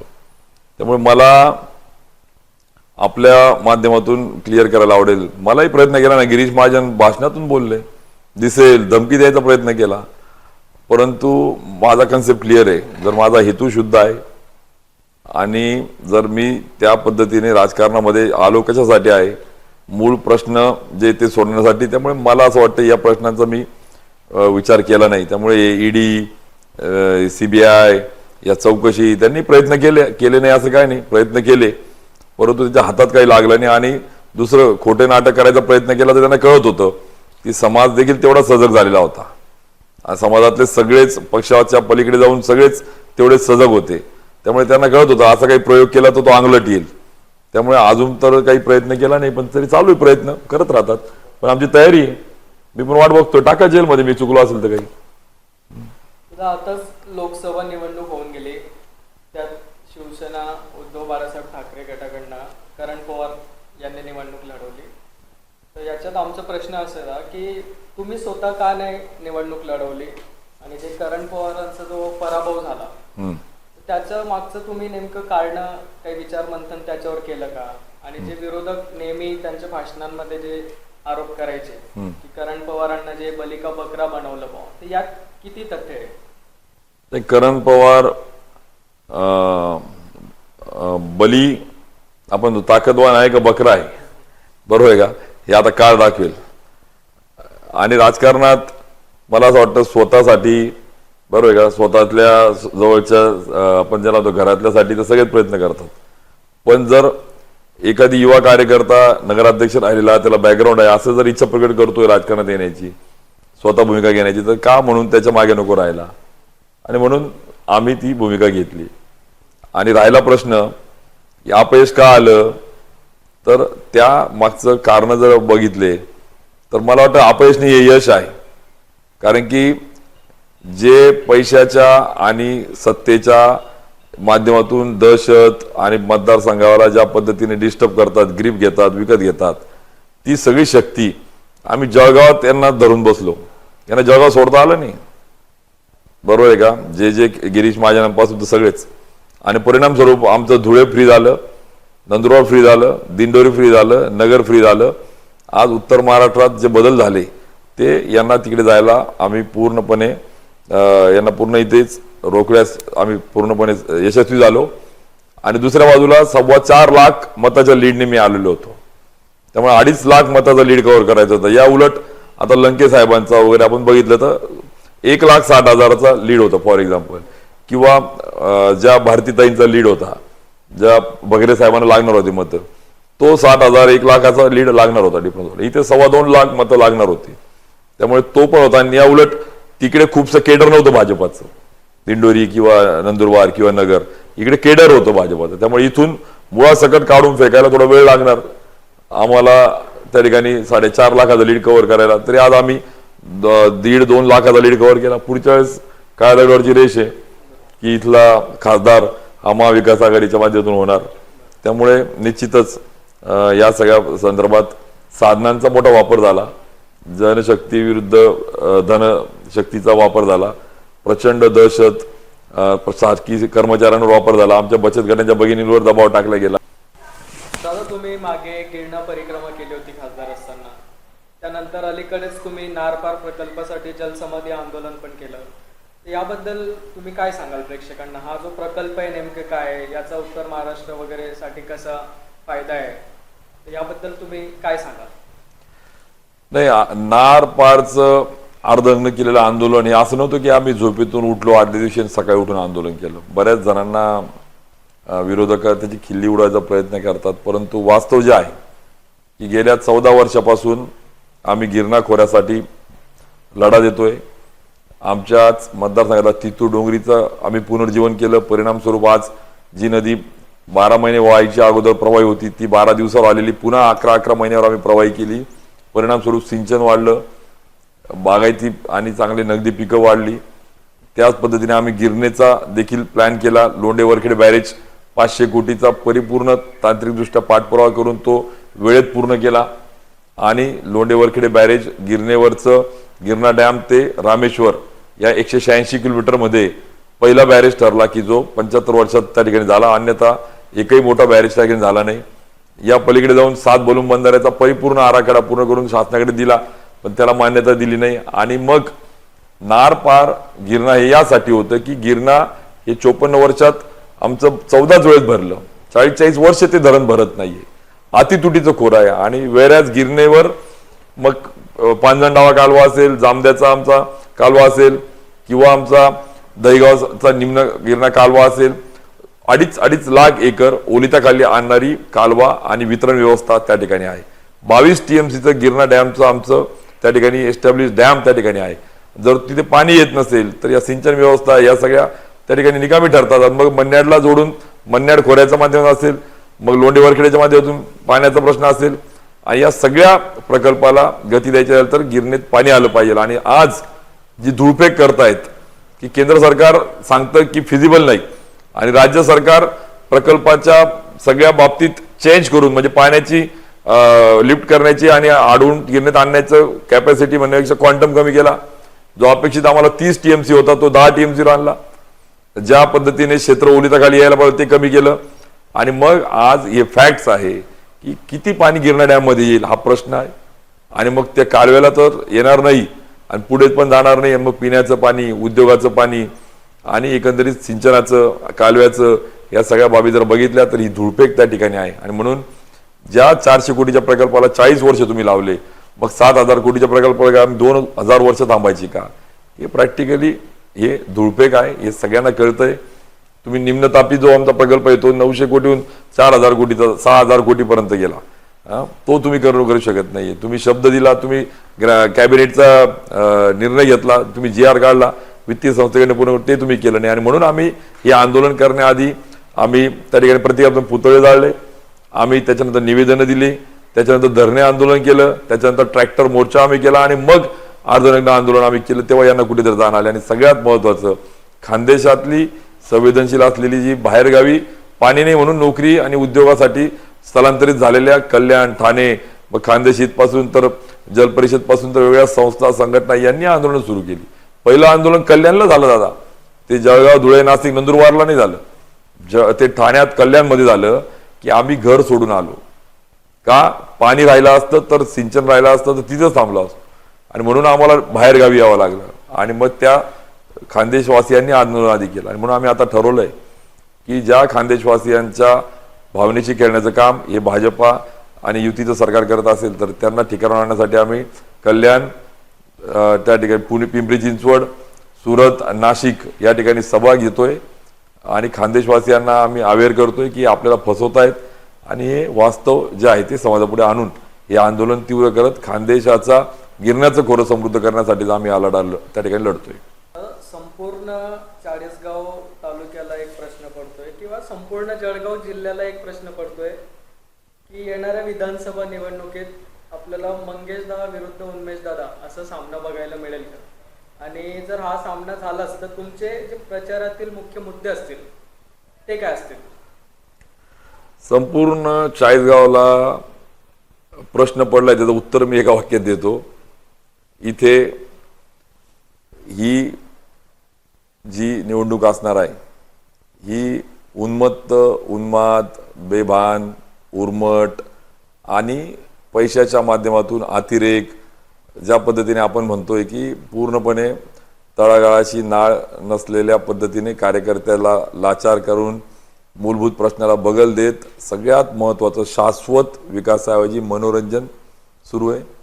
फिरता रंगमंच एका ठिकाणी सुरू आहे, कलाकार बदलतात, मनोरंजन करमणुकीचं चालू आहे पण शाश्वत विषयावर काम होत नाही. आणि म्हणून या निवडणुकीला महाविकास आघाडीच्या माध्यमातून चाळीसगावचा आमदार होणार हे मात्र काळ्या दगडावरची रेष.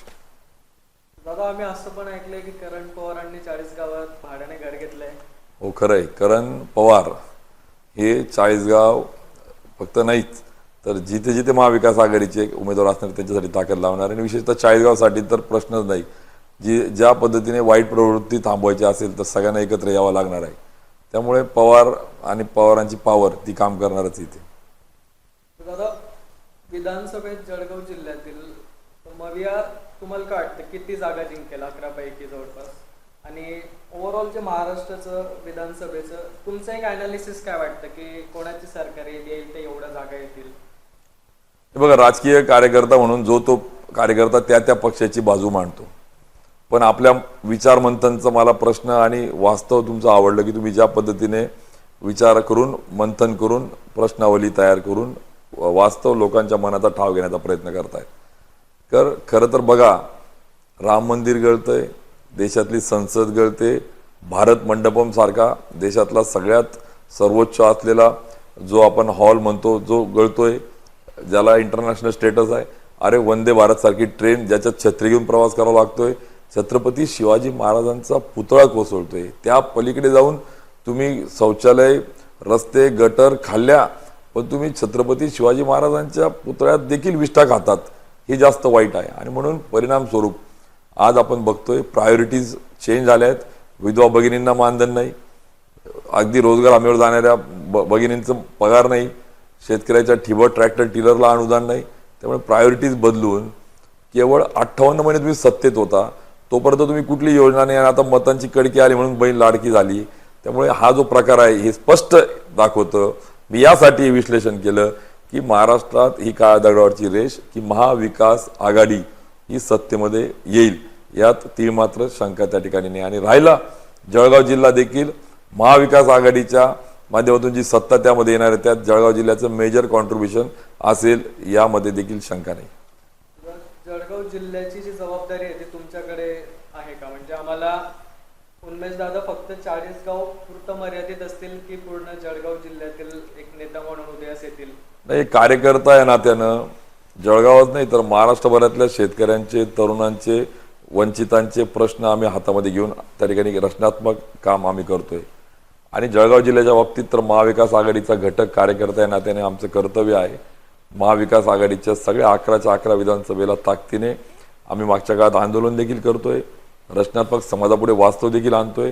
आणि माझी आपल्या माध्यमातून खानदेशवासियांना देखील विनंती आहे की विचार मंथनाच्या माध्यमातून आपण देखील विचार करा, मंथन करा आणि मग आपलं मन तयार करून मतांच्या साठीचं प्रबोधन करा की खानदेशासाठी काय गरजेचं आहे, कोण उचित आहे, काय योग्य आहे, काय अयोग्य आहे, काय सत्य आहे, काय असत्य आहे. या सगळ्यांचा मागोवा जर आपण घेतला आणि तो आवर्जून घेतला पाहिजे तर सज्जन शक्ती सक्रिय झाली, शिकलेले पुढे आले, विचार असलेल्यांनी विचार प्रकट केला.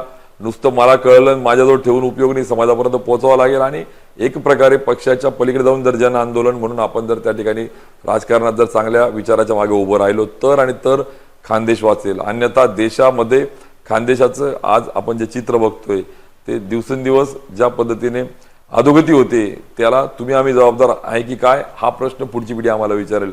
आणि म्हणून मला विश्वास आहे की खानदेशवासीय आपल्या या सगळ्या जन आंदोलनामध्ये सहभागी होतील. दादा एक असा थोडा भविष्यात्मक तुमचा प्रश्न आहे की भविष्यात तुमची राजकारणाची दिशा कशी असेल, तुम्ही कोणत्या प्रमुख मुद्द्यांवर तुमचा जो फोकस असेल राजकारणात? बघा, हा अत्यंत महत्वाचा आहे. सगळ्यात महत्वाचा मुद्दा जर असेल की खानदेशाला जल समृद्ध करणं गरजेचं आहे. ज्या पद्धतीने गिरणाचं खोरं आणि तापीचं खोरं, ज्या गिरणा डॅम पासून तर रामेश्वरला जिथपर्यंत गिरणा नदी वाहते त्यावर आज नियोजित आणि असलेले छोटे प्रकल्प बॅरेजमध्ये कसे करता येईल, 7 बलून बॅरेज कसे पूर्ण करता येईल, मन्याड किंवा जामदा किंवा दहीगाव संत सारख्या बंदराची उंची वाढून सिंचन क्षेत्रात वाढ कशी करता येईल आणि जेणेकरून आत्मनिर्भर स्वावलंबी शेतकरी कसा होईल ते पहिलं पाऊल नंबर 1. आणि त्यानंतर रोजगार, हाताला काम हे खरं हिंदुत्व आहे. केवळ भगवा घेऊन भावनेची खेळणं आणि जय श्रीराम म्हणून तरुणाला त्या ठिकाणी दिशा वेगळ्या पद्धतीने दाखवणं हे पण होता कामा नये. प्रभू श्रीराम देखील मला असं वाटतं की एक वचनी सत्यवचनी राहिल्या, परंतु यांचं वचन कुठे गेलं, काय कमिटमेंट करतात आणि काय करतायत. आणि म्हणून मला असं वाटतं की सिंचन, रोजगार आणि इन्फ्रास्ट्रक्चर कनेक्टिव्हिटीच्या माध्यमातून शाश्वत विकासाकडे, सस्टेनेबल डेव्हलपमेंटकडे खानदेशाला पुढे न्यायचं आणि त्या पलीकडे जाऊन भयमुक्त खानदेश, भयमुक्त देश, भयमुक्त महाराष्ट्र, माझं राष्ट्र झालं पाहिजे ते गरजेचं. इथे राज्यकर्त्यांकडनं भीती वाटते, इथे आक्षेप, आरोप, प्रत्यारोप खोटे, त्या ठिकाणी ईडी, सीबीआय पासून तर गाव पातळीवरच्या अगदी ग्रामपंचायतच्या सदस्याला देखील त्या ठिकाणी आज अडवलं नाळगवलं त्या ठिकाणी जाते. त्यामुळे मला वाटतं हे कुठेतरी चित्र बदललं पाहिजे आणि राजकारणातून मायबाप म्हणणारच त्या ठिकाणी जनता सरकारकडे ती आता कुठेतरी इंग्रजांच्या पद्धतीने बघायला लागली. हे चित्र मात्र विचित्र आहे, ते बदलवण्याचा उद्देश राजकारणातून आहे. दादा, नेहमी आम्ही विचार मंथनाच्या माध्यमातून जेव्हा विविध व्यक्तींना भेटतो, विविध लोकांना, आपण सामान्य जनतेला भेटतो, तर नेहमी आम्हाला लोक प्रश्न विचारतात की आमदार आणि खासदारांचं नेमकं कामं काय, यांनी नेमकं कोणत्या कामांवर लक्ष केंद्रित करायला पाहिजे, यांनी प्रायोरिटीज कोणत्या गोष्टींना द्यायला पाहिजे. तर नेहमी त्यांनी म्हणजे आम्हाला असं एक जाणवलं की लोक सांगतात की सध्या मनोरंजनात्मक असतील किंवा पार्ट्या वगैरे हे देणं, तर युवकांना एक वेगळ्या दिशेला लावणं, तर मनोरंजनात्मक गोष्टींवर जास्त भर दिली जाते बुवा. आणि जे मूलभूत जे कामं आहेत, बेसिक जे प्रायोरिटीज पाहिजेत, मग ते आमदार असतील, खासदार असेल, मंत्री असतील, यांचं कुठेतरी दुर्लक्ष होतंय बघ. तुम्हाला या सर्वांकडे तुम्ही कसं बघतात? खरोखर विचार मंथन हा समाजातल्या सर्वसामान्यांचा विचार घेऊन परत हा प्रश्न मी तुम्हाला सांगितलं, अत्यंत महत्त्वाचा प्रश्न तुम्ही घेतला आहे. बघा, सगळ्यात जास्त लोकांना हा प्रश्न आवडेल, त्यांच्या मनाचा ठाव घेणारा प्रश्न आहे. कारण की खरं आहे की आमदार खासदार म्हणजे काय, तर चांगले कपडे, मोठ्या गाड्या घेऊन समाजामध्ये मी गलेलट्ट पैसा घेऊन त्या ठिकाणी मिरणं नाहीये. आमदार खासदार म्हणजे काय, तर सरकार आणि जनतेतला दुवा त्या ठिकाणी आहे. Being as a bridge in between the people and the government, जनतेतला आणि लोकातला दुवा, सरकारमधल्या योजना आणि त्यांच्या हक्काचं लोकांपर्यंत पोहोचणारं एक माध्यम, इन्स्ट्रुमेंट, एक मिडल आपण त्याला म्हणू शकतो की माध्यम जे आहे. पण दुर्दैवाने हे माध्यम जे आहे हे त्याऐवजी स्वतःच्या साधनातून समाजाला विकत घेऊ पाहतं, स्वतःच्या साधनातून समाजाला एका प्रकारे दिशाभूल करी बघतं का काय हे चित्र तयार झालं. आणि म्हणून मनोरंजनाला लोकांना कंटाळत नाही, मनोरंजनातून प्रबोधन पण होऊ शकतं, मनोरंजनातून विकास करता येतो का, मला असं वाटतं दुर्दैवाने त्या बाबतीला बगल दिली जाते. आणि म्हणून आज एक उदाहरण देईल, तुम्ही विषय घेतला म्हणून, मनरेगा जी योजना आहे, ज्या रोजगार हमी योजनेतून मागेल त्याला शेततळे, मागेल त्याला विहिरी, मागेल त्याला शेततळ अस्थिरीकरणासह, मागेल त्याला फळबाग, अशा पद्धतीने मागेल त्याला गाय गोठा योजना असताना त्याचा आराखडाच तयार केला गेला नाही, त्याच्या रिव्ह्यूज घेतल्या गेल्या नाही. परिणाम स्वरूप वेळेत मंजूर न झाल्याने त्या ठिकाणी आमच्या तालुक्यामध्ये, आमच्या जिल्ह्यामध्ये ज्या पद्धतीने रोजगार हमीचं 1,10,000 कोटीचं केंद्राचं बजेट होतं, मात्र अत्यंत नगण्य पैसा आमच्या तालुक्यामध्ये त्या ठिकाणी आला, जिल्ह्यामध्ये आला. आणि हेच चित्र आज आपण जर बघितलं इतर राज्यातलं किंवा इतर मतदारसंघातलं, तर चांगल्या प्रमाणावर काम त्या ठिकाणी झालं. याचा अभाव दिसतो की बिईंग ॲज अ MLA, जर रोजगार हमी समिती जी कॉन्स्टिट्युशनल कमिटी आहे, जी घटनात्मक तिला अधिकार आहे, त्या माध्यमातून जर काम उभं राहिलं असतं तर मोठा शाश्वत विकास झाला असता, रोजची भाकरी कमवणारी व्यवस्था निर्माण झाली असती. पण दुर्दैवाने नाही झालं. आणि आता पावसाळा आला, 30 दिवस राहिले आणि मग आम्ही तुम्हाला मागेल त्याला विहिरी देऊ सांगतायत, हे खोटं आहे, या भावनाची खेळणं आहे. दुसरं उदाहरण देईल की बघा, सर्व शिक्षा अभियान अगोदर होतं, आता समग्र शिक्षा अभियान सुरू आहे. मग त्या माध्यमातून शालेय व्यवस्थापन समितीतून गणवेश विद्यार्थ्यांना दिले गेले पाहिजे. गरीब विद्यार्थी असतात, जिल्हा परिषदमधले कामगार, शेतकरी, मजूर यांची मुलं शिकतात, त्यांना गणवेश दिले गेले पाहिजे. पण 15 जूनला जो गणवेश दिला गेला पाहिजे, 15 जून गेला, जुलै गेला, ऑगस्ट गेला, सप्टेंबर आला, अजून गणवेश नाही. आणि आम्ही लोकप्रतिनिधी काहीतरी चेरीमेरीच्या माध्यमातून लोकांना काही वस्तू द्यायचे कार्यक्रम करत बसू आम्ही शाळेमध्ये जाऊन. पण त्याच ऐवजी जर 2-2, 2.5 कोटीचे आमचे 22-22 हजार विद्यार्थी एका तालुक्यातले, म्हणजे 1-1 लाख विद्यार्थी एका लोकसभेतले, 4-4, 3-3 लाख एका जिल्ह्यातले विद्यार्थ्यांना गणवेश नाही, मग आमच्या हक्काचं आम्हाला द्या बाबांनो, आमच्या कायद्याच्या आणि बजेटच्या आणि सरकारचं हक्काचं आम्हाला मिळवून द्या तुम्ही आमदारांनो. तुम्ही काहीतरी मी देतो म्हणून उपकाराच्या भावनेतून समाजाला लाचार करण्याच्या प्रकाराच्या पेक्षा तुम्ही आमच्या हक्काचं मिळवून द्यायला प्रयत्न केला पाहिजे. आणि म्हणून हे वास्तव आहे की मनोरंजन नको तर शाश्वत आम्हाला विकास हवा आहे. केवळ त्या ठिकाणी समाजाला दिशाभूल देऊन पैशाच्या माध्यमातून आपल्याला मतं विकत घेता येईल का, पेक्षा आमची मनं आणि चांगल्या पद्धतीने संस्कृती रुजवता येईल का, तो प्रयत्न करता येईल का, शाश्वत आपल्याला त्या ठिकाणी ज्या बाबी ज्याच्यातून रोजच्या भाकरीची व्यवस्था निर्माण करता येईल का, त्याच्यावर नारपारवर कोणी बोलत नाही, गिरणीच्या 7 बंदरावर कोणी बोलत नाही, शाश्वत शेतीवर कोणी बोलत नाही, शेतकऱ्याच्या ठिबकवर कोणी बोलत नाही, तरुणांच्या रोजगारासाठी कोणी शाश्वत पावलं टाकत नाही, उद्योग येईल का त्यासाठी कोणी त्या ठिकाणी पावलं 58 महिन्यात कोणी टाकली नाही. त्यामुळे मला वाटतं मूळ प्रश्नाला बगल देत शाश्वत विकासाऐवजी कुठेतरी एक चित्र, ज्याला आपण म्हणतो की अवास्तव चित्र उभं करून त्या ठिकाणी लोकांना भुलवण्याचं जे काम सुरू आहे, हे मला वाटतं आमदार खासदारांकडून अपेक्षित नाही. ते काम आमदारांनी जर केलं तर मला वाटतं शाश्वत कामं होऊ शकतात. आणि हे खरं आहे की त्याला प्रायोरिटी दिली पाहिजे आणि तेच कायदे मंडळाच्या सदस्याची जबाबदारी त्या ठिकाणी आहे. दादा, शेवटचा प्रश्न असा असेल की भविष्यात राजकारणात येणाऱ्या जे युवा असतील, जे तरुण असतील, तर त्यांना तुम्ही बऱ्यापैकी तुमचा अनुभव झालाय राजकारणाचा, तर एक मुरब्बी राजकारणी म्हणून तुम्ही त्यांना काय संदेश द्याल? ते कार्यकर्ता या नात्यानं माझ्या युवा शक्तीला मी आवाहन करेल की ज्यांना ज्यांना वाटतं माझा देश, माझा खानदेश, माझं राष्ट्र, माझं महाराष्ट्र बदललं पाहिजे, त्या सगळ्यांनी राजकारणाकडे डोळसपणे निगेटिव्ह आपण न राहता सजगपणे बघून आपली भूमिका निभावली पाहिजे. जर मी घरात बसून कट्ट्यावर बसून म्हणेल माझं राष्ट्र, माझं महाराष्ट्र, माझा देश, माझा खानदेश बदलला पाहिजे, तर होणार नाही. त्यासाठी सक्रिय, मग सज्जन शक्तीच्या रूपाने असेल, युवा शक्तीच्या रूपाने असेल, आपण भूमिका आणि आपली त्या ठिकाणी विचार मांडली पाहिजे, तर आणि तर परिवर्तन होईल. अन्यथा या सगळ्या परिस्थितीला आपण घरात आणि कट्ट्यावर बसून गप्पा करत राहिलो तर discussion will be there but action will not be there. So many आपण जे म्हणतो commissions are there but that are only for submission, not for implementation. आणि म्हणून youth are the pillar, youth are the power. आणि या युवा शक्तीच्या माध्यमातून हा देश, हा खानदेश आपल्याला कसा पुढे नेता येईल त्या दृष्टीने आपण सगळे मिळून पावलं टाकूया. विचार मंथन आमच्या या यूट्यूब चॅनलकडनं, आमच्या पूर्ण टीमकडनं तुमचं खूप खूप धन्यवाद. आमच्या प्रश्नांना तुम्ही खूप चांगल्या पद्धतीने उत्तरं दिलीत आणि तुमचं एक बिझी शेड्यूलमधनं आम्हाला वेळ काढून तुमच्या यूट्यूब चॅनलला तुम्ही मुलाखत दिली एक पॉडकास्टच्या माध्यमातून, त्यासाठी आमच्या पूर्ण यूट्यूब फॅमिलीकडनं तुमचं खूप खूप धन्यवाद. मी विचार मंथनला धन्यवाद देईल की आपण देखील समाजातले सजग एक प्लॅटफॉर्मच्या माध्यमातून तुम्ही समाजातले प्रश्न घेऊन त्याला उत्तर शोधण्याचा प्रयत्न करतायत, त्यामुळे आपल्याला मी मनापासून धन्यवाद देईल. खऱ्या अर्थानं एक मंथन झालं पाहिजे, विचाराचं रुजवण झालं पाहिजे, कारण की विचार आला तर कृती होईल आणि कृती आला तर बदल घडेल. त्यामुळे पुन्हा एकदा विचार मंथनचं मनापासून मी अभिनंदन करेन.